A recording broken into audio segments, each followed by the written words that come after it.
Okay, Scott, welcome to Nova Scribes. It is great to have you. What have you got for us? Well, thanks for having me. I'm excited about having this conversation and really sharing back to Nova Scribes and IFVP, um, knowing that they've been good to me in the past year, having come on board and joining IFVP. Thanks to my friend Abby, who was actually graphic recording in California when a friend of mine called me and said, I'm at a conference watching this live. And you're not going to believe what this lady's doing. And so we had this great conversation. Abby was willing to have a conversation with me.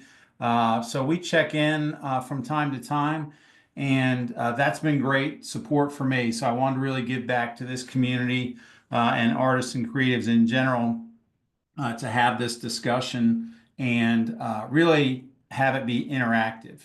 So what we're going to do is we're going to go through, there's about 13 slides, but it's going to be conversational. We're going to have a couple stops where I'm going to have you write some prompts. And if you're okay with weighing in, enter them in the chat. Or if you want to talk to Brian and just say, hey, if you'll open the mic, I have a question. You can do it in the moment. Sometimes I find that's better so we don't forget what we were talking about 30 minutes earlier. I'm totally fine with that. And I want this to be beneficial so that when you walk away, the real objective is to say, wow, I really have 3 or 4 things that I can actually execute following, tonight's session. So that's my goal. Brian, anything on your end? Any rules and regulations? No rules Any? and regulations. I just, building on what Scott said, you can unmute yourself. It's perfectly okay. Or if you prefer to use chat and not interrupt the flow of the conversation, you're more than welcome to do that. And either Scott or I will bring voice to what you say in chat. Sounds good. Well, if everybody's ready, actually, let me open my chat so I can see if I see something here. I don't know if I can. Well, actually, I'm gonna have to make the I got screen you, Scott. Don't worry small. about it. I'm gonna leave it. Ryan, you can take a peek at. So before I leave this page, I would just make a casual observation or suggestion. One of the things, my background is marketing, sales and marketing for about 35 years. And I was in the printing industry, graphics background, degree in graphic communications. So that's where I lived most of my career until last December when I semi-retired. But that whole time I was an illustrator, which led me to do things in the corporate world that looked a lot like graphic recording. If we had a meeting, someone would say, Scott can probably explain this, and I'd go up to a whiteboard and I'd start writing out what my ideas were to summarize visually for the group. And as you can imagine, you got a bunch of bankers. They know acronyms, but they can't draw. So that was a good niche for me. And that's kind of evolved into this type of thing, which is really trying to share back to the community about areas that a lot of artists and creatives struggle, one of them being pricing strategy. So that's what we're going to focus on today. But that first image, you'll notice Scooter Ink Illustration is my logo. Kind of an interesting point. I had done it in Photoshop, but then a friend said, I like your handwriting. Just use your handwriting. So that ended up being my logo. I paid a photographer, and when you hear me say that, I paid somebody to take that image because I believe that artists should be paid for what they do. And we're going to talk about that a little bit. I have that one. I have another one leaning up against an outdoor brick wall with like a beer sign in the background, and the guy did a great job. And I get comments on it all the time. And this is going to start to weave into how you can start to charge more has a lot with what your brand looks like, what you look like, how you're presenting yourself. So we're going to talk about that. So everybody's good. Hang on, we're getting ready to go. Well, I hope we are. Brian, I might have a delay now because now it's not going to the next screen. That's okay. Just give it a minute. We go into these things with an attitude of wonder. There we go. All right, it's showing a different location down here. So the discussion for today, this is what we're going to focus on. The very first thing we're going to talk about is the psychology of money. And what I mean by that is that's really the foundation where a lot of us as artists and creatives need to start. How do we feel about money? What are the things that are embedded in, our thinking?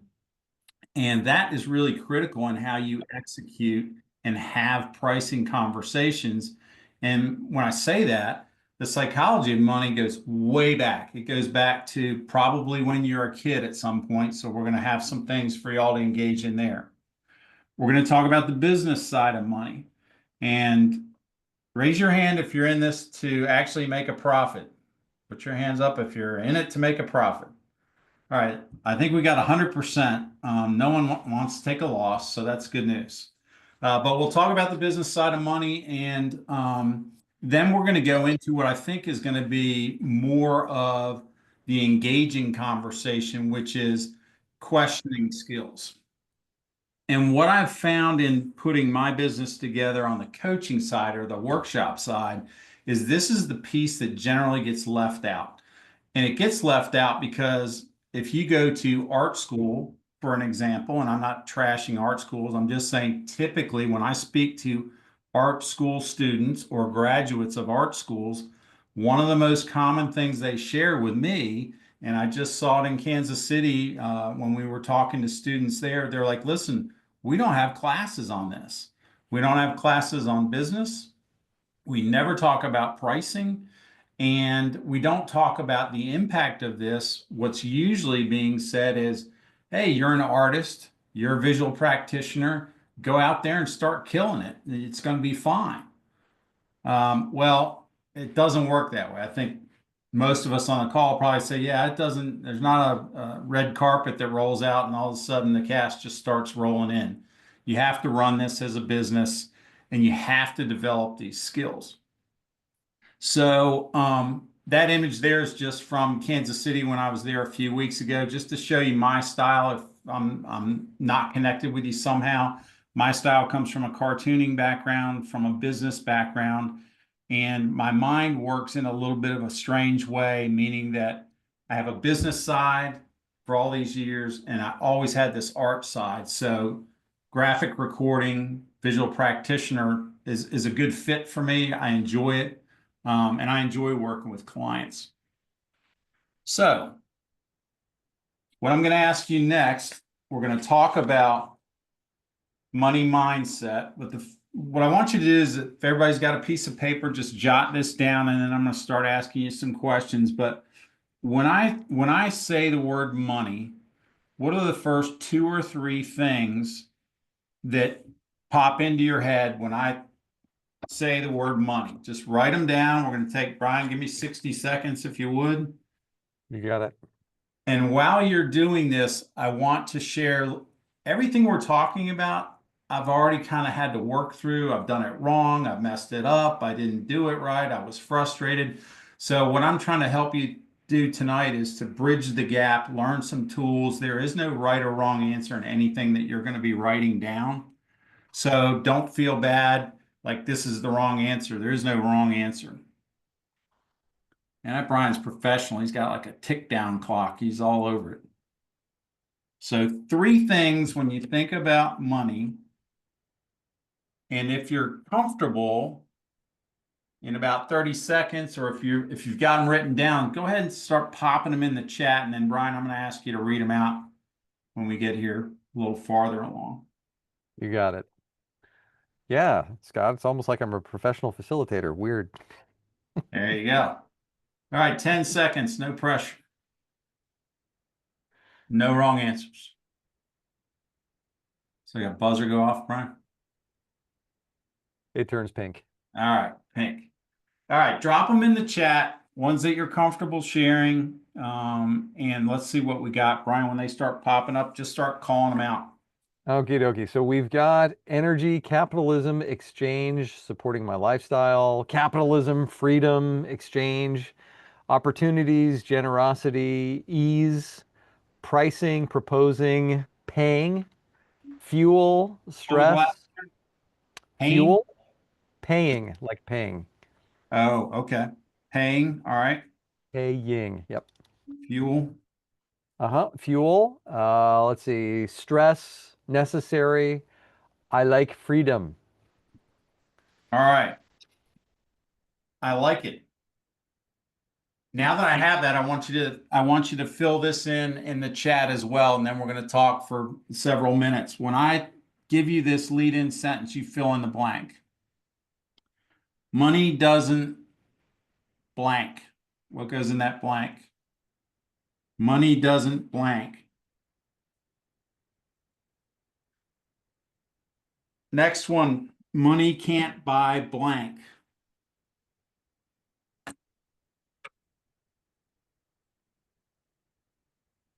Hmm. Next one, it's not polite to talk about blank.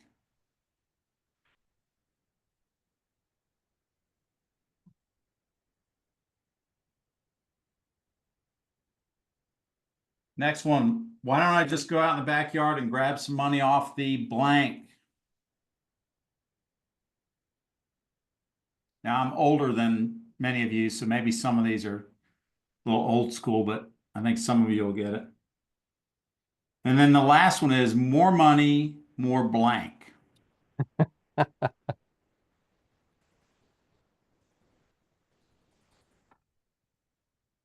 right. So here's my observation based on what y'all said with your words. Energy, capitalism, freedom, opportunity, pain, fuel, stress. I like freedom. What I like about that is when I do these calls most of the time, or if I'm doing it in person, people are yelling out mostly negative stuff. Hmm. Just very negative, and I would say 80% of the room is being negative. And then you'll have someone that will say something like, money allows me to do things that I want to do, or money allows me to make an impact on people who need my help. Those are two different ways of thinking. So if you go into the blanks that we filled out, and you can toss them in there, but money doesn't grow on trees. Mhm. Money can't buy everything. It's not polite to talk about money. Raise your hand if you were younger, or keep it down if you don't want to hang your parents out to dry. If you heard it's not polite to talk about money. There you go. Or you can Fail do at- this. I see a couple of people going, they can relate. All right, why don't I just go out in the backyard and grab some money off the money tree? I heard this all the time as one of four. I was the oldest of four, and my dad worked. My mom stayed home and raised four kids. Well, sneakers were going out all the time, and my parents were like, hey, go out to the money tree. You're not getting a new pair of Keds until the end of the month. So I heard that. More money, more what? More problems is the one that comes up 9 out of 10 times. But why isn't it 9 times out of 10 that you hear more money, more opportunities? What you do with that money, how you can do great things with that money, how you can help nonprofits with that money, how you can, help out a family member who's struggling or unemployed or whatever it is. But what I consistently see in the artist and creative world, and this isn't being negative, it's what I hear over and over again, is there's a negative connotation around money that they struggle with. And the challenge there is when you have a negative connotation around money, it directly transfers into how you communicate with your clients and your prospects. And if you don't hear anything else, I'll say that again. If you have a negative connection to money, that will automatically transfer to your conversations and how you address your clients and your prospects. That may be one that something pops up in the chat, Brian. So if someone has a question to go into that deeper, let me know and we can. Yeah, there's actually been a lot of buzz going on in chat. Let me just speak to what's going on. So Abby All right. says, love the idea of money allows me to choose how I give back slash contribute. Rachel commented the sayings that are floating in the water of society. Hermika says, I forgot a key point that emerged. Money can offer access and shared resources. I worked in a third world country where freedom was hindered based on the economics and paradigm beliefs about money. Yes. Yes. So you think about that, like some people will tell you that not only these thoughts about money, but how you feel about yourself. And I've you know, read a lot of books and talked to a lot of people. You know, you could be 7 years old and a lot of this is formed in your psyche. It just is. And it's hard to change that. The good news is that you can, and you can do it with some of the tools we're going to talk about today. And the reason you can change it is if you're open to saying, maybe that was not the answer. Maybe I was being told something that was wrong the whole time. And my example for that would be in the sales world when I was on the graphic communication side. The first 7 years that I was selling, I heard the walk through the front door close, the hard close, the soft close, the around the back close, the slam the door close, everything you hear about car salesmen, that's what they taught me. And guess what? People don't like people don't like that. It's uncomfortable. You're making them uncomfortable. That makes it even worse. So you're like, it's not like you're putting them in that position by trying to close them. So we're going to start learning tonight questions that not only don't close them, but they start to answer the questions themselves because you're asking the right question, not trying to sell them. Have you ever gotten a sale and at the end of it you're like, I'm not sure what just happened. I got this conference and I must be the greatest because they hired me. Raise your hand if you got one of those and you're like super proud, which is great, but you're not exactly sure how it happened. Here's my guess. You actually did things that maybe you didn't even realize that you were doing that were helping that client through the process.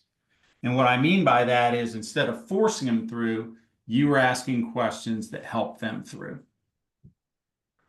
All right.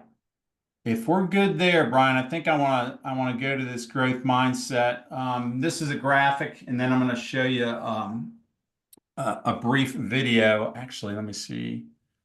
Um, anyway, this is the way I like to think about it. If you think about money, your brain is going to think a certain way, which gets you into this money mindset.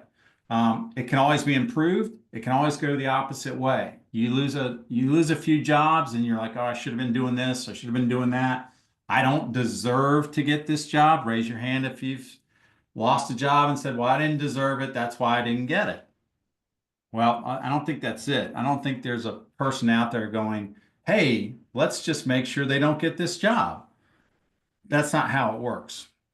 So we're going to talk about ownership and why you don't necessarily get a project. And we're going to go through that. So what I want to do next actually is let me get out of this and I'm going to go to this video, and Brian helped me earlier. Yep. This is Remember to just, share your sound. yeah, sound. We click that button. Let's see if this works. This is only 2.5 minutes, but it's about what we're talking about, money mindset. Let's see if everybody can hear it. Brian, tell me if you can hear it. On today's episode of the Honest Art Podcast, I am talking a lot about our own money mindset, our own beliefs as artists around what we believe is possible for us around money, around making money. Like, do we really believe that we can sell $100,000 a year in art? Do we really believe that it's possible to make a living doing what we love? So we have to start, anything that we do, we have to start looking at our money mindset. So one of the things that I talked about is holding two beliefs at the same time. And psychologists call this, the term is cognitive dissonance. And you've probably heard of cognitive dissonance. But what does it mean for us as artists?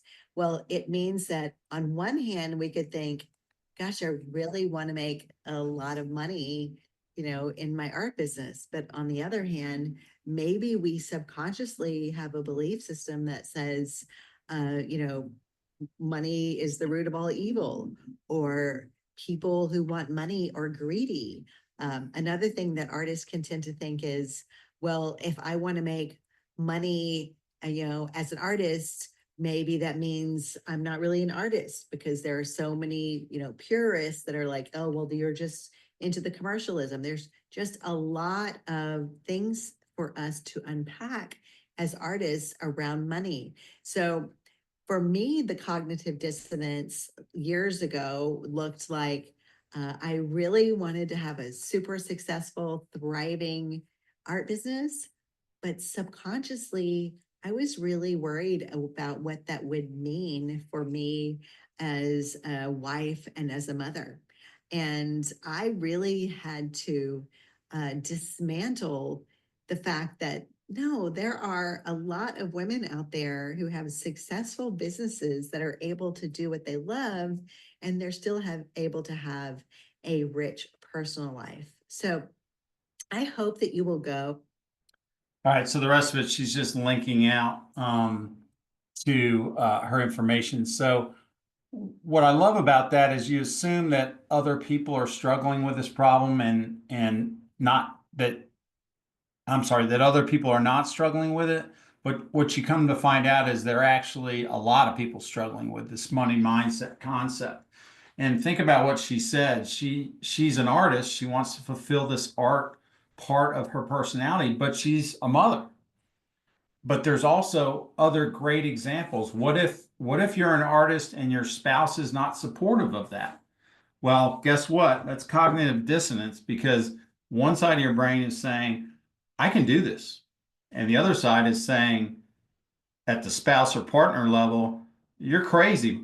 We got bills to pay. You can't do this. Focus on the right stuff. Brian, comments or any questions? Oh boy, do I have some comments. Thank you for coming over to me. So the whole idea of cognitive dissonance, right? One of my favorite phrases is ipsa mistabra. Okay, it's Aramaic, You better put and that. what it means is, oh, I already did. What it means is the opposite of what I know is also true.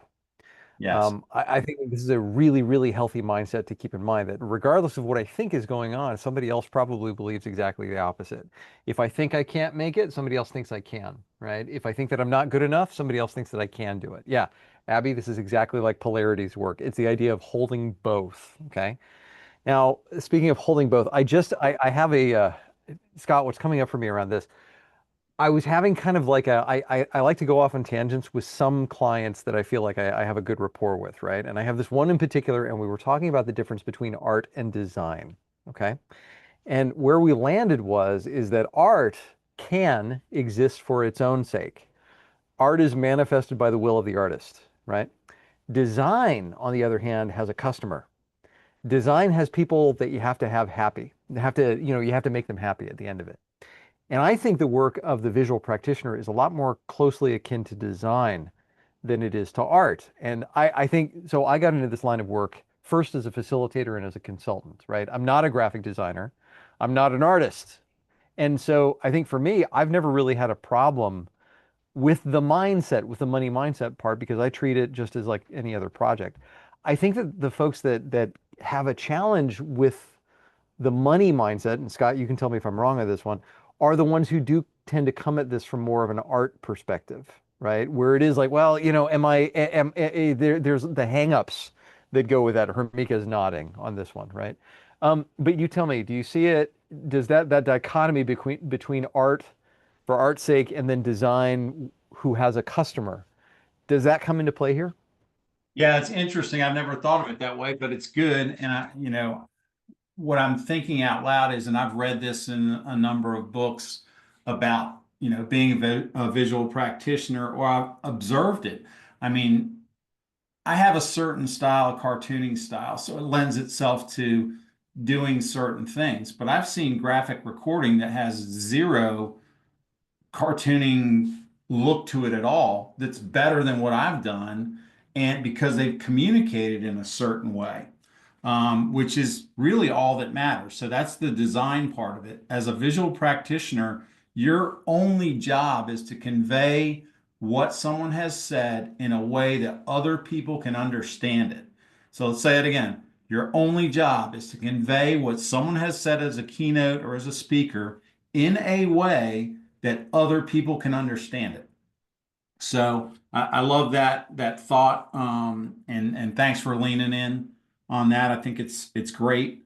So here's what I'm asking you to do is ask yourself 1 to 10 today, how would you rate yourself in your money mindset?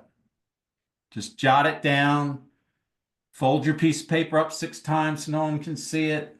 If you don't want to share it, but jot it down. And while you're doing that, I'll tell you, my money mindset 25 years ago was way different than it is now.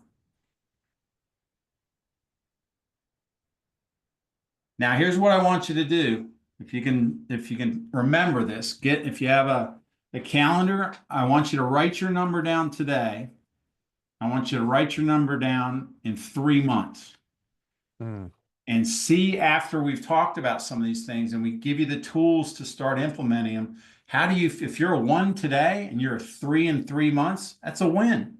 If you're a 4 today and you're an 8 in 6 months, that's a win. If you're the same, it's okay.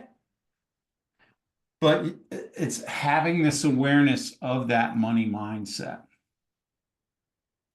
Anything else before we move on from that? Because that's really the baseline for everything that we're talking about tonight. Here's another great question you can jot down for yourself. What's a lot of money to you? What is a lot of money to you?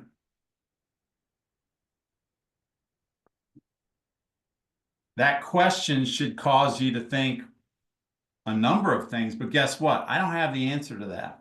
Only you have the answer to what that is. And if it's a number that's fine for you, that, again, no problem. What I would challenge you to do is to say, how do I stretch what I think a lot of money is? So maybe your number's $1,000. That's fine. But in 3 months, what if $2,000, $5,000 is what you think a lot of money is? That means you're expanding your money mindset. You're more open to things. You're going to start talking to your clients and your prospects differently. All right. I think we've got a good ground for that, unless, Brian, you're telling me there's something else we should talk about before we move on from that. I don't think we're good. Let's keep rolling. All right. So let's talk about the business side of art and graphic recording and visual practitioners, what we do. And when I talk about the business side, I will tell you that in my career, in the graphic world, the print world, and as a visual practitioner, I do things as a business person that I know get me work over other people. It's creating this business approach because people have said it to me. So it's not just me going, I'll bet that's what it is. I'll ask for feedback or I will do certain things.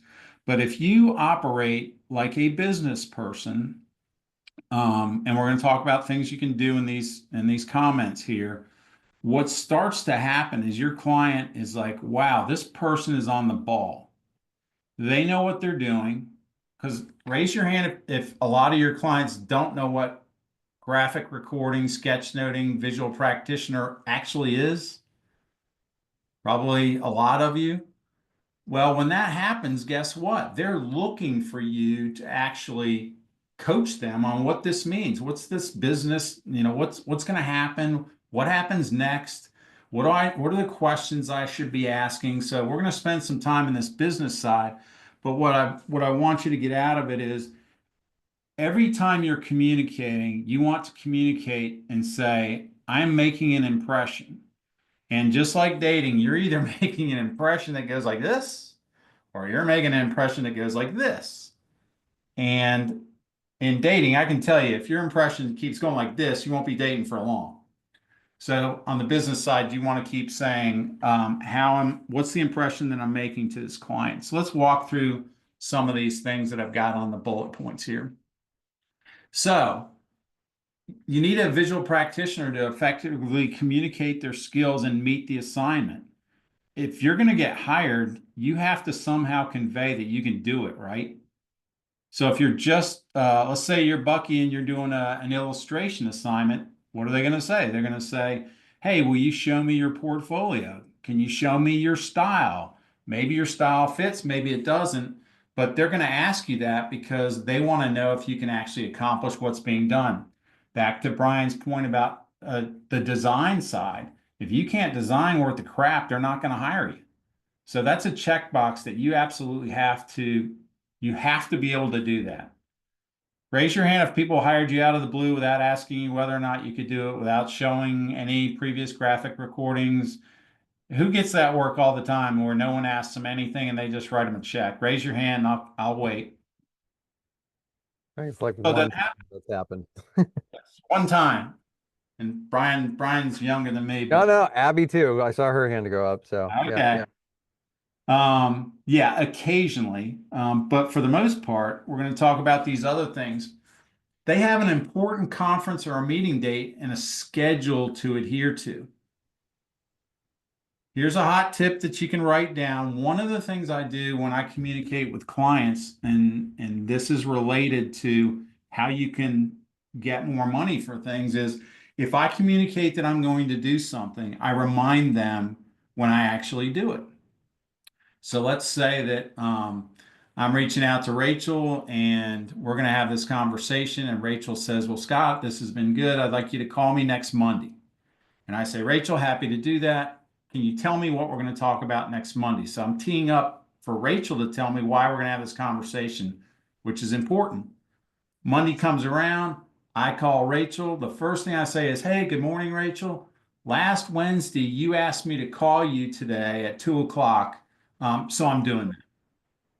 So what are you doing? Put it in the chat. What are you doing when you actually tell the client what you told them you were going to do? What does that do? Drop it in the chat.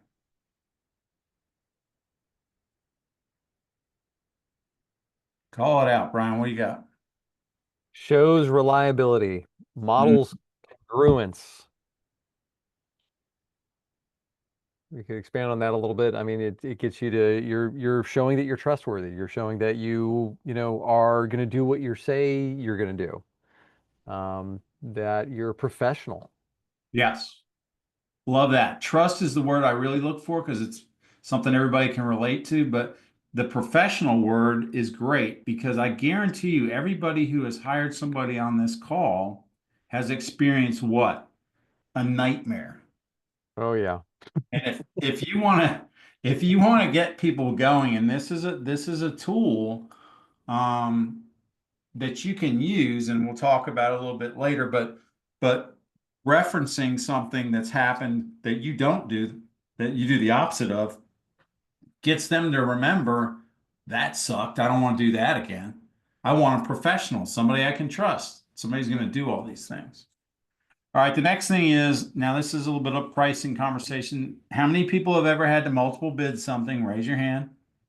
When you say multiple bid, that's to like where you go back and like renegotiate. They Oh, sorry, say, let me clarify. You get an opportunity and you determine or soon determine, they're saying, this is a three bidder. I got to get three bids. oh No, yeah.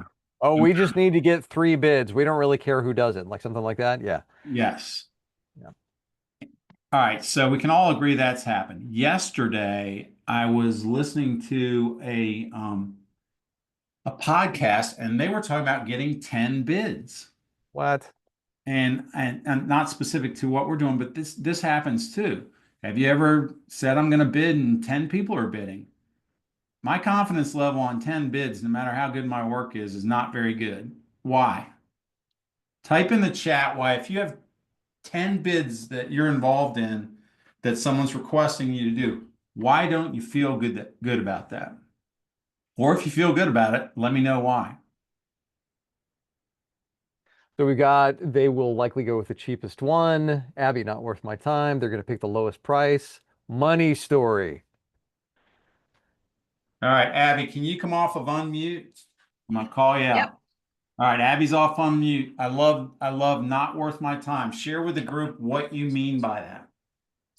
Yeah, I think when the RFPs come out and maybe they're looking for 10 different bids, they're they typically aren't really looking for the quality custom type approach that I provide for a lot of my clients because that doesn't just happen with putting something in a proposal and sending it off into the ether and saying, oh, I hope they get it. Most people are going to see like, oh, wow, that's pricing is way too high. There's not enough detail because I haven't had that back and forth exchange with them. So typically the RFP process for me is too rigid of a process to convey and connect with a client appropriately. So most of the time, it's not really worth it for me. Great answer. Thanks for expanding on that, Abby. And I think what's fascinating to me is if that happened in my old world, or if it happens in the visual practitioner world, I might say something like, "Hey, thanks for the opportunity." And Abby, my guess is you're doing some version of this. Thanks for the opportunity. Probably not a good fit for me. Done. Boom. Email. Well, what sometimes happens is that person reaches back and goes, "Hey, why aren't you bidding?" And now you're creating a one-on-one conversation instead of an RFP conversation. That is totally different. Because what can happen then is they sent it to 10, they got 4 responders, 1 was horrible, you said no, now you're down to 3. Now you can have a conversation. And if you get that one-on-one, you have a chance to really find out what their issues are. So thanks, Abby. Good stuff there. Thanks for sharing with the group. Here's other things to be aware of. This person hiring you, this might not be their only job. In fact, it almost never is. Their single job is not just hiring you and doing a conference. They're probably doing 15 other things, especially in an environment where you've got downsizing and other things like that. So keep that in mind that while you think they're thinking about you, they're thinking about a lot of other stuff. This is another big one. They want to look good. They want their boss to look good, or they should want their boss to look good. Your job is to allow that to happen. Create a situation where they have a comfort level and a trust, like Brian said, that allows them to say, you know what? Christina is the person that I want. And this is why I want Christina, because I know that she's going to do the job and I'm going to look good and I'm going to make my boss look good. Anytime I made my boss look good, that's a win. But you got to do the right things, because the opposite of that can happen too. You pick somebody on price, you look bad, your boss looks bad. That's not good. All right, so the summary of that is I want a graphic recording partner who is talented, reliable, and the last one is easy to work with. Sounds pretty basic. I worked with people that I had to hire in the graphic communications business, and I'd deal with them once and go, I'm never doing that ever again. Oh, yeah. You can't convince me to do that. All right, questions on any of that on the business side? We got a few more on the business side, and we'll keep going. I want to build on what you just said a second ago. One of the best pieces of advice that I got from the person that really mentored me in terms of business is that she said there's really 3 rules when dealing with clients. Number 1 is to make it easy. And this gets back to your point, Scott, just a second ago about like some folks can be a little bit difficult to work with. So number 1 is you make it easy. Number 2, you customize it, whatever it is, you change it to meet their needs, right? They say, hey, we don't have any walls. No problem. I'll bring a wall. They say, hey, you're not going to have light. No worries. I'll bring light that I can bring myself. And then the third is you thank them. You say, thank you very much. Like you show gratitude for that. I have always stuck to those rules and they've never done me wrong. I love it. I'd put that in the chat so people can copy it, make sure they got it down. This is amazing. I wrote $1 million purchase order for bank envelopes one time. So that was my role early on in the bank. $1 million purchase order. The person did not say thanks. Can you imagine? I was just like, I couldn't see him the same way after that. I was like, I had to make a decision. I think they were the right decision, but they acted just like, oh, we were the ones that were going to get it. And I felt like, man, not good. All right, let's keep going on this business stuff. What advantages can you provide that will help you get the work? And here's what the key is. There are other people, visual practitioners, that may not view this as important as you do. And when you're going up against other people that maybe it's not a visual practitioner, somebody that thinks they can do this stuff and they're going to lowball it and they're going to try to get it. These are things that I find are seemingly not big, but in the scope of things, they're big. And what I mean by that is when you add them all up, it's the client experience. You don't miss a deadline. For me, this is another thing that when I turn something in, so if I say after the event, you will have the graphic recording JPEG and the MP4s on Monday the 14th. On Monday the 14th, I send them to them and say, as promised, here's your MP4, here's your JPEG, due today. Most people say, well, you don't have to tell them, you already told them that. Here's my suggestion. They're busy. Remind them that you kept your promise. Remind them. Here's another one that's a hot button. I mean, it is on fire. Provide a budget and the final invoice for the same amount. Mhm. How many times have you heard or talked or drawn out of a client? Oh, the last person, the last person told me it was going to be $2,000 and I got a bill for $2,600. Well, maybe it's valid. Maybe the 2,600 was valid, but guess what? You surprised them. Put this down. Don't surprise your clients. They hate Okay, it. let's pause on that one for a second because I think that one is really super important because sometimes, and I think that this happens a lot, is that we find ourselves halfway through a project and then all of a sudden the client says, hey, rather than being here for 2 days, can you be here for 3 days? Okay. Now, so our default, we here at Lizard Brain, is we say, yes, you can have a gold-plated Rolls Royce as long as you pay for it. Yes. In which case I say, yeah, that's perfectly okay. I'm going to have to go back and revisit the contract. So, Scott, in the case that there is an increase of scope, are you saying that that is okay to go back and like revisit the proposal? Absolutely. All right. And this is where I think people are afraid to do it because they feel like, well, I already gave them a price. Well, you did, but your price was 2 days. Here's what I'm going to do. And I'll give you an example later. But if you said, I'm going to do this amount of time, and they said, well, now we need you to do the keynote at 8 o'clock, and there's a social at 10 o'clock, and now all of a sudden you're in for 5 or 6 more hours. The key is to let them know then. Mm-hmm. Because what happens is they increase the scope, a month passes, you send them the invoice, you did what they asked you to do, and then you tack the $600 on there, and then they forget all this stuff, or they went over budget on chairs or banquet tables or something, and they're scrambling to figure out, well, maybe Scott should just charge me $2,000. No, Scott did more work. So the key is don't wait to communicate that. Put it in an email per our discussion today. You asked for the scope to increase. I've modified the contract, and we won't get into contracts a lot, but they're important. I've modified the contract to add approximately $600. Unless something changes, this is what you can expect on the final invoice as a revision. All right, I'm going to pause there because if you go, that makes me feel uncomfortable, type it into the chat box. We're not going to say who it is. Just type it in there if that makes you feel uncomfortable. I'm seeing a lot of affirmations, and especially around the whole idea of like change requests. So change requests when they then approve. Rachel says, and remind them of the change when you send the invoice, just as a reminder, hey, we had this extra little tag on thing that you said you wanted. I like that, Rachel. A little star on your, I can't do it. Brian can probably do something like star on your video there, but absolutely. Yeah, What I want to acknowledge is that it's okay to feel uncomfortable about that, but you're going to feel more uncomfortable that you didn't charge the $600 for work that you did. Mm-hmm.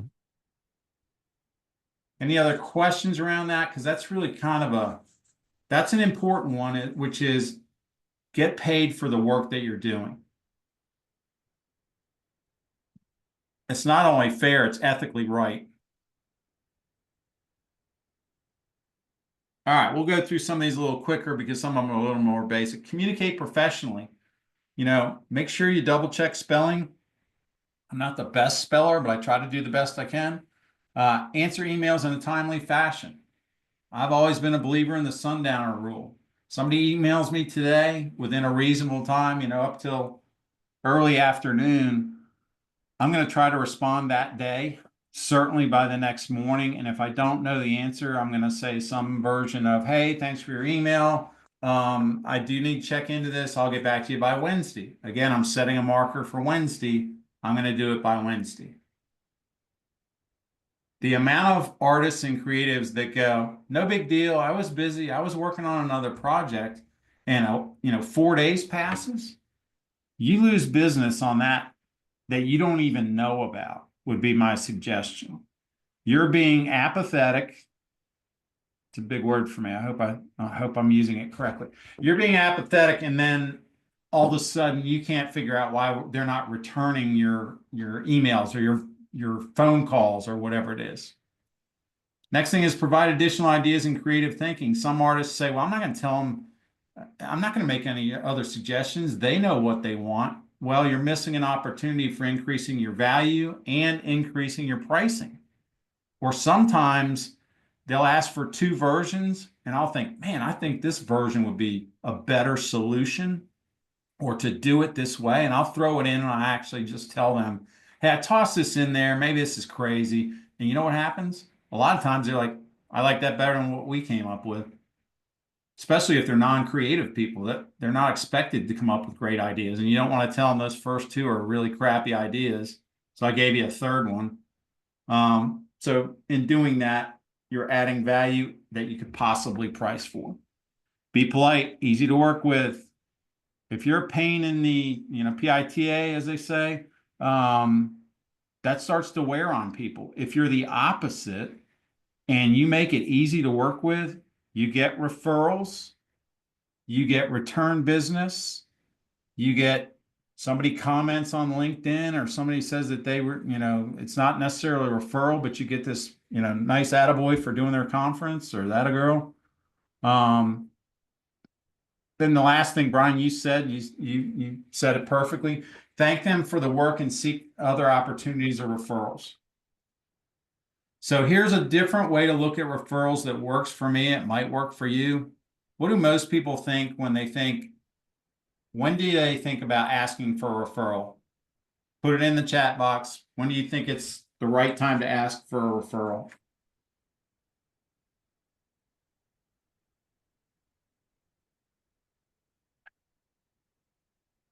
What you got, Brian?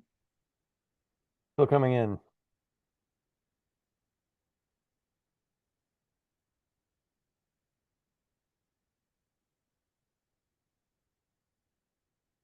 Give it just another second or 2. All right.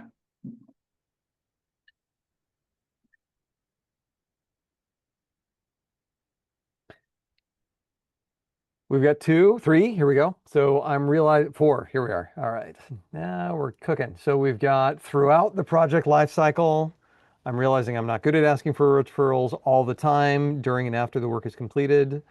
Once the project is over, up to a few months later, maybe at the end. What does that say? Good. Follow up at intervals, yeah. All right. This is a little bit of a different way to look at it, but most people think that they should ask for it at the end. Boy, I hope it goes good. If it goes good, I'm going to ask for it at the end. Nothing wrong with that. But a twist to that is to, let's say, Christina's going to hire me, and she says, this is great. You're going to do this 2 days of graphic recording, and we're looking forward to it. And, the contract's all signed.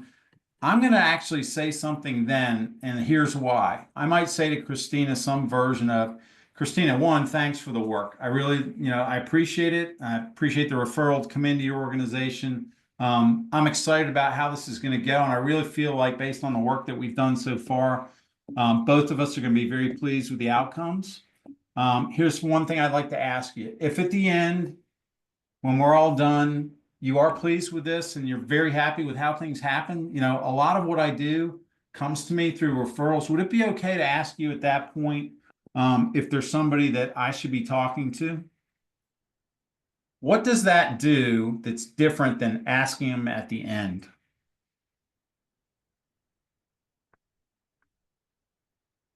And you can come off mute if somebody wants to come off mute if they know the difference or have a thought about that.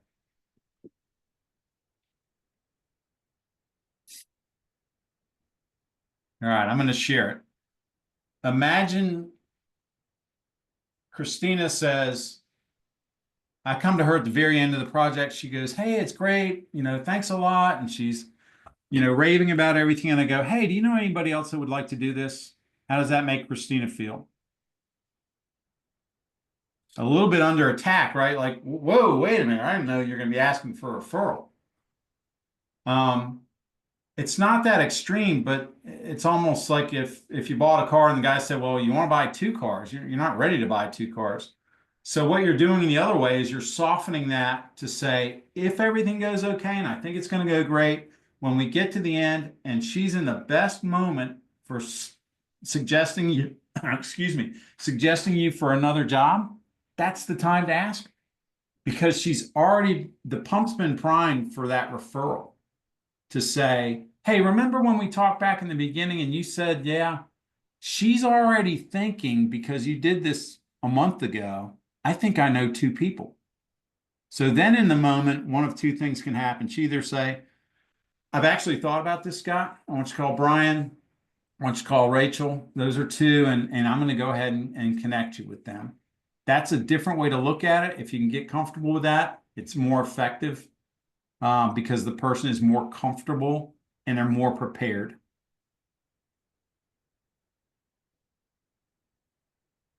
Any questions on that?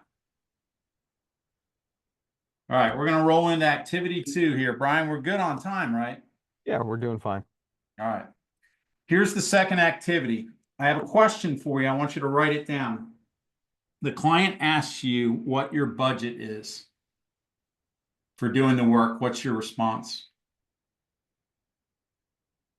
The client asks you what your budget for graphic recording, sketchnoting is. What is your response?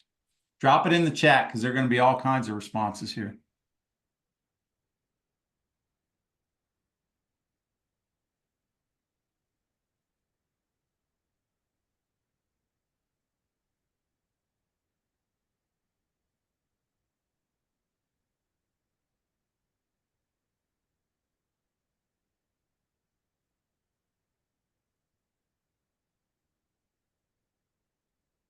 Let me know when you start getting them, Brian. We've got about 4 other people are weighing in. All right.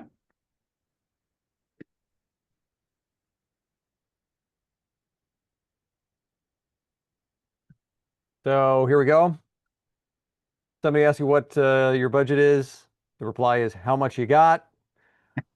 What's their budget? What's your budget? Depends on what we're doing. Your fee. And then I said that my half-day rate is $27.50, assuming no frills. A full day, $47.50. Okay. Rachel says, or maybe a starting rate for a service. Because I mean, somebody's got to say the number. Right. So what happens if you say the number first? So just going off of negotiation, if you say the number first, you're anchoring. Okay. Correct. Usually, let me just say this, I tend to go with the number first if I get the sense that they're going to try to lowball me with a budget, right?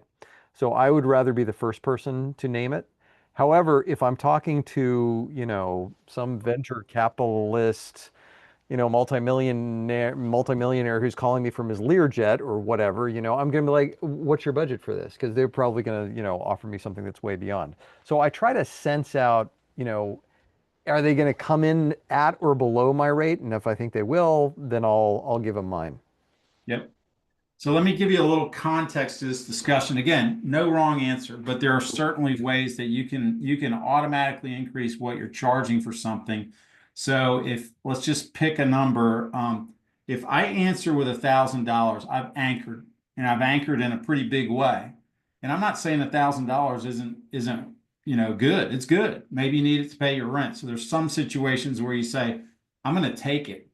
But what I've also seen happen, and it can happen in a big way, is let's say your number is $3,000 and you're thinking that's 2 days, so you're going to get $1,500 a day, and you throw $3,000 out there and they say, well, that's great. I had a $6,000 budget. Anybody ever done that before? Usually they're smart enough not to say something like that, but yeah, your point is well taken. So it happens. So by not anchoring, usually what I hear people say is I can't push back on them, and I challenge to say you're both professionals. You can ask the question, and here's what I find happens more often than not.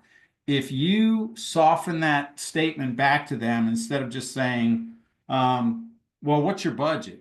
I would probably soften that at some level and just say something like, I'll work with Brian. Hey, Brian, that's a great question. Thanks for asking. Based on different variables, my rate can vary.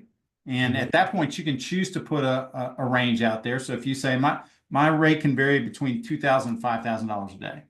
Now you've not anchored, you've created this window and you've softened it by saying, I can't answer your question yet because we haven't even talked about, what you're going to ask me to do. We don't know if I have to travel. We don't know, am I going to be there for 8 hours? Am I going to be there for 4 hours? So if you anchor before you know those questions, you're essentially locking yourself in, or you're giving up price that you could have gotten more information. And what I would just say is most people that say they won't give me the number, I think you'd be surprised if you push back more often, how often you get the number, like the actual number. We'll use an example a little bit later with Brian and I to talk about that. And there are times where you're like, they're calling up and they're telling you some things about budget. Hey, it's a last minute decision and we only have a couple $1,000s. Well, you're not going to say, well, my rate's $5,000. You're going to say, I'm not going to move them from $2,000 to $5,000 in all likelihood. Well, let's stay on that for a second. All right. I have a hypothesis, and I think we've got a good critical mass of people here to be able to test this hypothesis out. Okay. I find that when I get the last minute, hey, we've got something coming up in 72 hours or even shorter, that those are the ones that are most likely to right? Those are the ones that are most likely to cancel on me. And I'm wondering if other people have noticed the same thing. Oh my gosh, we've got this thing. Today's Monday. It's on Wednesday, right? Can you make it? And it's like, well, all right, let me move some things around and I'll send you a proposal. And then then like at the very end, they're like, oh, we decided we don't want this. Am I the only one that experiences that? Or no? Okay. Yeah. Seeing a lot of nodding. Yeah. So to your point, they really didn't have a budget anyway, Right. or it would have been approved. And you and I have an example of some version of that. So, all right, here's the next question. Hey, Scott, can I jump Yes, in real quick? absolutely. On this note, I started experimenting with a client, and I think this is it's kind of a fun take on how to do pricing with a client, but I've started to ask people, when you think about your investment for this project, do you think that you're more of, and I pause and say, these are ridiculous numbers, but do you think you're more on the $5 investment or more on the $500,000 investment? Where do you fall on that spectrum with what you're imagining for this investment, for what you're imagining for this all staff team retreat with 150 people, whatever they're asking? And uh, I had a client, and I started asking this, and I had a client who immediately was like, we are definitely on the $500,000 side. She's like, I want all your bells and whistles. I want everything you've got. This has to be big.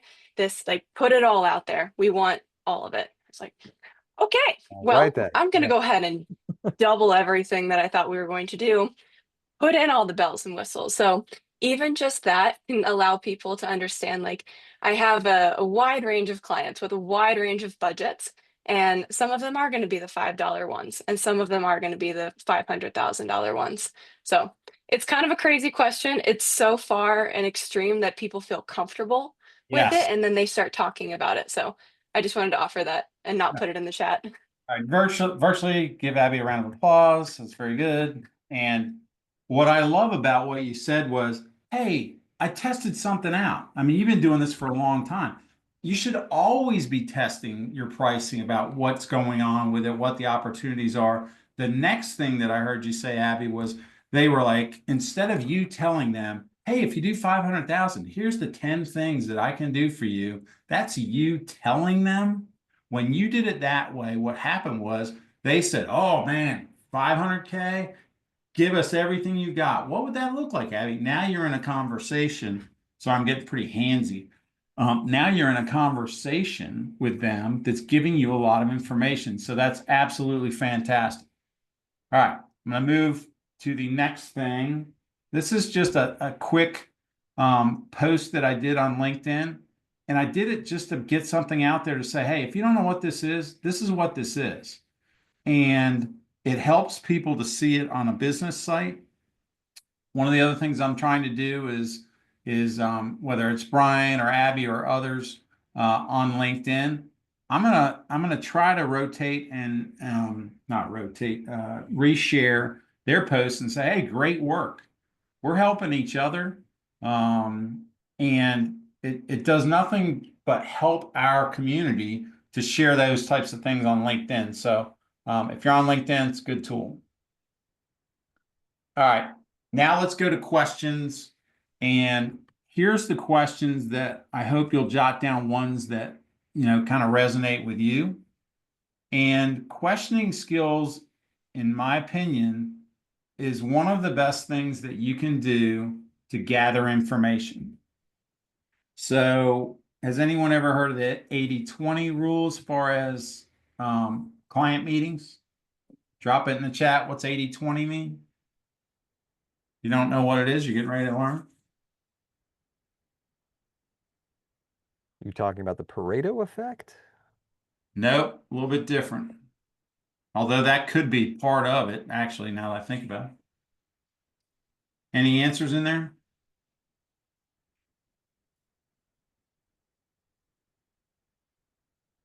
All right, for time's sake, 80-20, jot it down. You want Abby had it. They should talk for 80% of the time. You should talk for 20% of the time. clients should be talking 80% of the time. You should be talking 20. And I literally walk out of meetings, especially if I'm with someone else, and say, what do you think 80-20? That's all I say. And they'll go, it felt like 70-30. And I'm like, that's cool. 80-20 is good. 90-10, you kind of like, well, they were talking so much. I'm not sure if we got to, balance that out with some, some responses. What you don't want is 20-80, meaning they're talking 20% of the time, you're talking 80% of the time. And the main reason that is when you're asking questions, if you just draw a funnel, Brian, you got a funnel you can draw? I'll see what I can do. Hold on. You draw a funnel, think of the top of the funnel as you dumping questions into the client. And what Abby was just talking about was, oh, well, I'm going to ask them this range question. And then I'm going to ask them, do I have enough time to do this? And then I'm going to ask them, do they want boards or do they want it digitally? All these things are question, question, question. And they're going into this funnel. And then when it comes out the bottom, basically the client is answering the question that you want them to answer instead of telling them. So here we go, top of the funnel. Look at this guy's master. So if you're going into a meeting, think funnel. I want to ask all these questions that are going to lead me, or I'm sorry, lead the client to go, man, it does two things. When you ask questions, I hear this a lot. People will say, man, no one ever asked me that question. When you hear that, oh, look at Funnel Man over there. When you hear no one asked me that question before, sorry, here's a random question. Hey, what happens if this doesn't happen? If you don't do this, then what happens? And there's a lot of answers for that, but very few people ask that. Because the answer might be, hey, if we don't do this and we don't hit our sales numbers and these people don't understand these concepts and they don't get trained the right way, that's terrible. And that's what you want them to do, because now they're saying what the issue is. So let's roll through a few of these. Sounds like you've used graphic recording before. Do you have a budget in mind? Well, that's what we talked about. But you're acknowledging, hey, there's probably other people they're talking to. Here's a great one. And people, you can tell by people's reaction if you pay attention to body language. Did you have any challenges with the last graphic recorder? Here's what I want to see. Oh, hands go up in the air over their head, and they're like, what a numbnut. Do you know Brian? I'm like, yeah, I know Brian. But when you get them talking about what they didn't like about the graphic recorder, now you know what the problems that you have to solve. But when you're talking about yourself, they don't trust you yet. You're asking questions to help with that. Acknowledging they're probably talking to other people. Some people might say, I don't want to do that. Why would I do that? Well, would you rather know how many people you're competing against or not? Asking the questions legitimate. I would say 8 times out of 10, they'll tell me. I'm only talking to 2 people. A couple of weeks ago is like, I looked at 3 people. I'm only talking to you. Now you know that question and answer tells you what to do with your pricing. I talked to 3, I'm down to you. Boy, if you lower your price at that point, we're going to have another session. So, what's the anticipated timeline? Somebody mentioned it earlier. Why does that matter for pricing? Drop it in the chat. What's the timeline? Let's say Brian got that call on Friday. He's got to do it on Tuesday, and they actually do the project. Does that matter from a pricing standpoint? Should it? Can it? My guess is sometimes you used to call it happy feet. You know, your feet start going like this. You're like, I got it, got this job. Instead of going, I'm gonna take a breath. Wow, they want this in 3 days, and I'm gonna have to set some stuff to the side. My price needs to be consistent with me not doing this a month from now. Those are 2 different things. Here's a big one, and I've learned this the hard way, and it's devastating. Is there anyone else other than you that will need to sign off on the final contract? Why do you need to ask that? You've been talking to this person for a month. They must be able to sign off on it, right? I asked them if they were the decision maker, and they said what? Yeah. If you ask that question, how many people want to go, no, I'm not the decision maker? That doesn't make them feel good, and you're kind of putting them in the wrong spot. So this is a softer version of that. You're saying, hey, if the contract comes over, you said it looks good. Is there anyone else that needs to sign off on this? Yeah, my boss. Now you know what you're dealing with. If you don't ask, you lose the job, and you think you've got it. You find out in the end, you may not be able to talk to their boss anyway, but you don't have the final decision maker. That hurts. So there's reasons that you ask that question, but you're softening that question. Here's another one. People say, well, I don't get paid for a month. Well, is it because you didn't ask when you might get paid? On a project this large, I usually get paid on the day of the event. Do you have any concerns with that? We sent the proposal. You signed it a month ago. I'm flying here. Do you have any problem with that? No. If I do illustration work, Bucky may do the same thing. I ask for 50% up front. People are like, you can't do that. I'm like, well, yeah, you can. You're providing ideas, you're providing pre-work, you're doing meetings. Again, it's one of those things where I think if you start asking it, or if you're not comfortable, hey, I really need to be paid in 30 days. And can you tell me understand your accounting system? Because if they go, yeah, we only pay in 90 days, that's it. My price is going up because I'm not a bank, right? If you're okay with 90 days, and you might be, then my price is going up by at least, that gap in payment. I just got to say this. I had one net 90 client, and they were a pharmaceutical company, and they paid for it. Yeah, and they should, because how many other people provide a service and then it's like going to the grocery store and saying, I'll pay at the end of the month, and walking out the front door with your groceries. I don't know too many people that let that slide. All right, we already talked about the last one. How do you suggest we handle additional requests? This means you can ask this early. If this comes up, how are we going to handle it? So now you're putting it in their mind. If you dump something on me, or you decrease the time frame, or you increase the days, or you increase the additional add-ons, like Rachel was talking about, you're going to not only tell them, but you're going to remind them so that it doesn't get hung up in accounting and they go, Well, this is $600 more. Nope, you have a pre-invoice and you have a final invoice with approval from Stan. Here it is, 30 days, 20 days, whatever it is. All right, let's see what we got next. I want to leave time for questions. I think we're doing good. But I want to get to a case study and then some specifics about increasing income from your art, and then just references and we'll be done. Here's some more questions. I asked this question: what's the best way for me to provide digital or final boards to you for the project? Do you need me to drop them off at your office because you're dealing with all this other stuff? And hey, you really don't want these things banged up in the back of a van. Can I help you do that? I'll send you the JPEGs. Do I copy you and the designer or the website person because they're going to upload it? Make it easy for them. Some people like a PDF of it. Some people like a JPEG. Some people like the MP4. Some people like all three of them. I find the MP4 to be interesting if you're You said it a couple of times. Tell me about MP4. How are you doing MP4s? I haven't So heard that. yeah, I work off of an iPad Pro. Yeah. So at the end, I can actually click in the upper left-hand side and say, can I make a video of what I drew Got and it. Like a time lapse. press Okay. it into 30 seconds. So it's not something, it's more of an add-on that seems cool, but they're like, no one else offered me this. So if they want to put it in their lobby that next week on a rotating screen, then people come in and are like, that's cool. What was that? Oh, it was a conference we were at, and this is Stan's presentation in an MP4. Value added, value added, value added.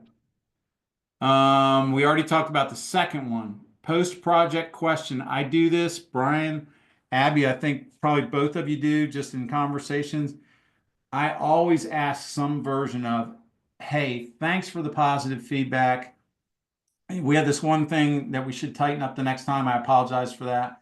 Is there any feedback that you would share with me in addition to the positive feedback that's constructive that would help me serve you better on the next project?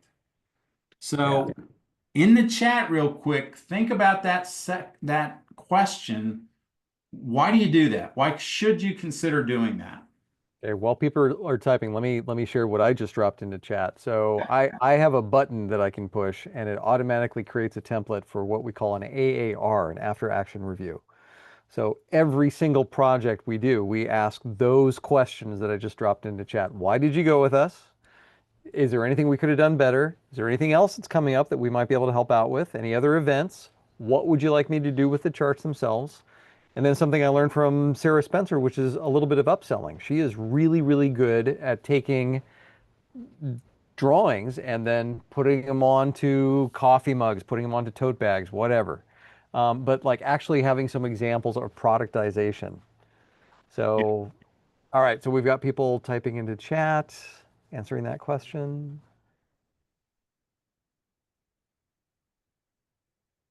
I may have distracted folks. We're not getting, oh, there we go.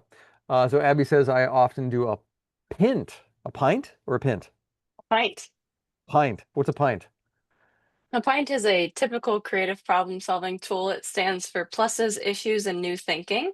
Sometimes it is paired with an actual pint of beer with clients if they're awesome, like many of mine are, and we'll happily share a beer. But I really like to do this type of reflection process at the end of any big project and ask them what went really well, what were any issues, and then let's take any of those issues and think about new ways to solve them. So you said pluses, issues, new thinking. New thinking. So there's, real quick to nerd out, there's 3 iterations of this. There's a pie, there's a pint, and there's a point.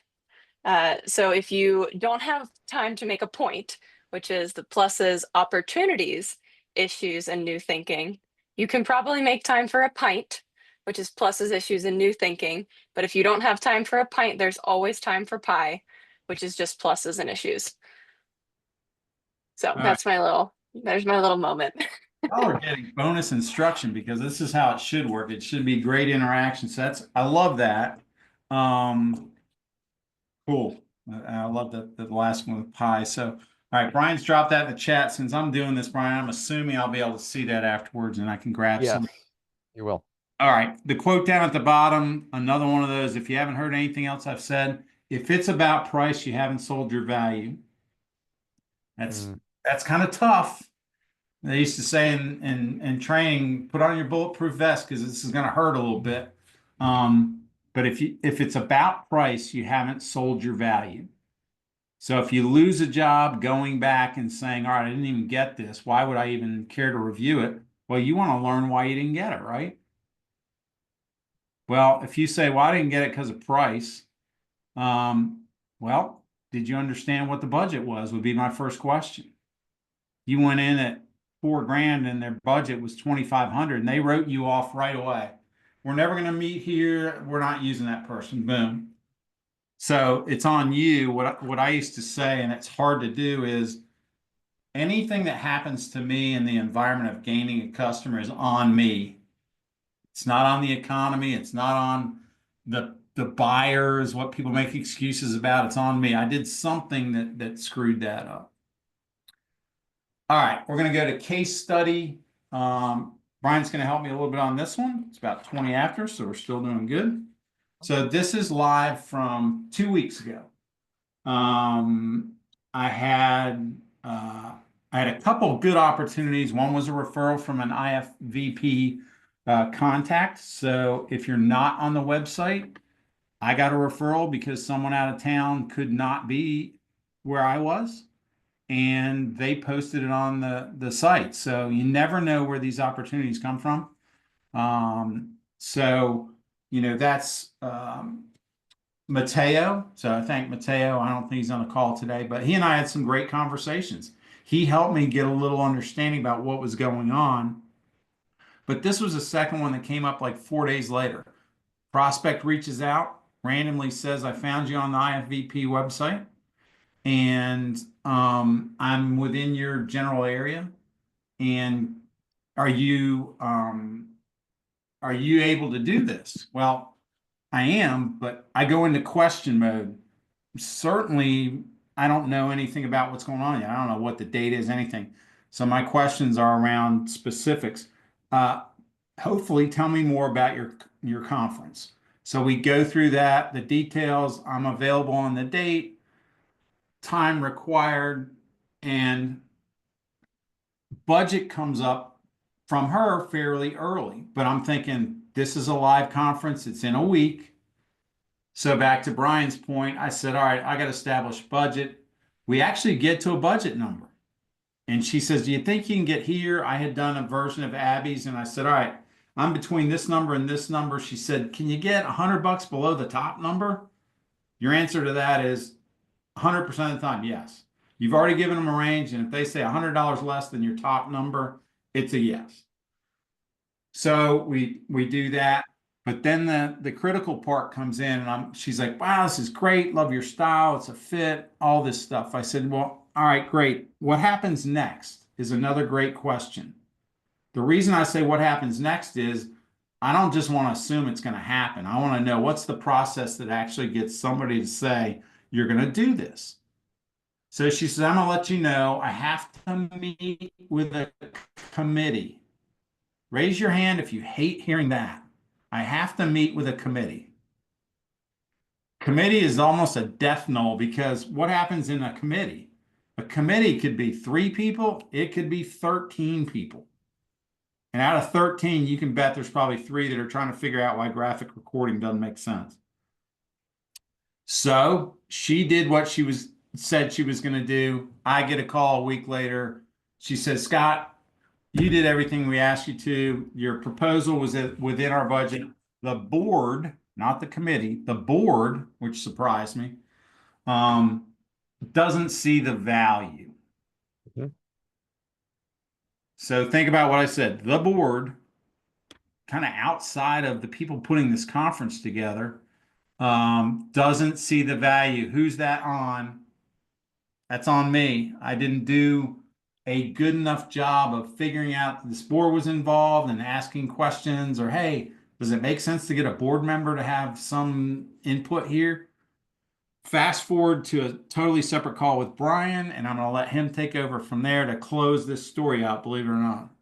So long story short, they were not the Scott was not the only person that this particular client had reached out to and told exactly the same thing. And so, we had also been contacted. We put in a proposal. We were told, "Yep, it's you." Same way that they had told Scott, and then later on, same thing. Well, the board says they don't really get the value of the thing. So, yeah. Here's the thing. This is a small community, right? We share notes. We talk to each other. Um, I care more about my relationship with you all because it's a lot easier for you to trash my reputation because we're a small community, because we're a small fishbowl of people, right?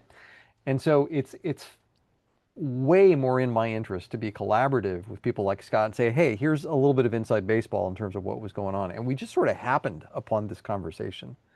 Um, Scott, you brought something else up around this. Now, I think that there is data in losses, okay?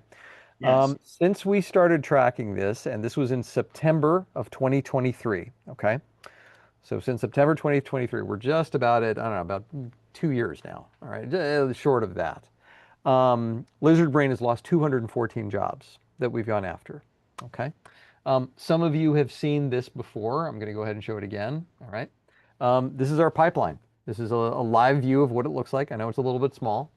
The stuff on the left is where we get our leads from, and then the stuff on the right is what happens to it. So we're able to land about half of the leads that we get, which is to say somebody coming in and saying, okay, well, we want you for this job. Now, here's what happens to the other stuff. I was curious about this. That's why we started tracking losses. About 13% of everybody who reaches out to us says, well, it's too expensive, or we lost our funding, or we don't have the budget for it, or something like that. I'm very, very happy to lose on price. Okay. Yep. I never want to get into a bidding war and be like, well, could you do it for like that's not where I want to be. Okay. We can go into the rest of this later if you're at all curious about it. I'm very happy to share the data. But the point is that, it's good to know why you lose, because it might be for the best. It might be that it was not a good fit for you in terms of your capabilities, for them in terms of what they're looking for, or for either of you with regards to the cost. Yeah, I love that. I would actually suggest that some version of sharing that, even if you just had to, kind of not put too many specifics around maybe where they came from, but those percentages are important. And maybe there's other people that could say, yeah, Brian, I had the same thing. I tracked 100, and here's what I saw. I think for the group, if you generalize it enough, that would be very helpful. What was fascinating to me is I think you actually found out they wanted it to do it for $500, and Yes. it was half day and travel, Right. and it was farther travel for you than it was for me. So fascinating. All right, so thanks for that. It happens, and I love your lessons learned is what I put down there. I always try to walk away from a client with a lesson learned or two, whether it's tough or good. Hey, I did this well, I need to do more of that, or I didn't do this very well, I need to do less of that. All right, I got one more, and then we're going to open to questions. Brian, still good? I got 7:30. All good. All right, so these are things that I share, and it may be different by individual depending on where you are in your visual practitioner, experience level and all those things. But I'll give you some examples of why this is important. If you don't have contracts, and I know through conversations with the National Cartoon Society members, the amount of people that didn't have contracts there was surprising. They're like, I've just never had them. And most of the time, they've had the client for so long, they didn't feel a need to have them. So if you don't have a contract in place, I would suggest you put that on your priority list because it protects you. It protects them from what they've said. So research ethical guidelines for artists. I can pull one out of there. You buy it, they give you the digital version. You can tweak it. It's a 2-pager. It does all it needs to do for me. Brian, the group may have one that they share. I don't know. I just didn't know the answer to that, but contracts are critical. Any comments on that from you, Brian? I don't think that there's one that's out there. I mean, I've certainly shared my terms and conditions before. I'm happy to do so again. I would say, really dial it in terms of what's important to you. One of the things that's important to me is setup time. Okay. I have to be guaranteed time to be able to get in, set up, have my stuff together. I hate those things where, you get to the boardroom meeting and the board is behind closed doors and they have a 5-minute break and you're expected to go live after that, right? So like whatever it is that's important to you, I think, put in there. I've got, for example, I don't do the whole upfront 50%, Abby, power to you. If you want to do twice as much paperwork, that's up to you. I choose not to. But the other thing that I also have in there is I have cancellation and reschedule fees. Okay. So that's in there. You cancel on me, you're going to pay X amount. And it's just like, a hotel. The closer we get to the thing, the more you're going to pay. So I'm happy to share my terms and conditions that I've been developing over a while. But I don't think, Scott, to your point, I don't think there's anything out there that's standard. Yeah, I think that's good. I think, can you share a cancellation fee? Let's say it was, do you have a ballpark range for what you charge? Yeah, I'll pull up the exact language. Give me a sec. All right. Next thing is, and this may be something that you just have to ask yourself, but first question is, when's the last time you increased your pricing? And give yourself an honest answer. And if your answer is anything that finishes with pre-COVID, Mm-hmm. then you probably, oh, I haven't done it since COVID. Well, it's hard for me to believe that's 2020 now. So you're essentially saying I haven't raised my rates since 2020. What I hear from artists a lot is I can't do that. The market won't sustain it. And I'm like, based on what? Have you done your research that says what the market is? And if the market is the low baller all the way up to, someone who's a seasoned 10, 15, 20-year professional, those people are increasing their prices.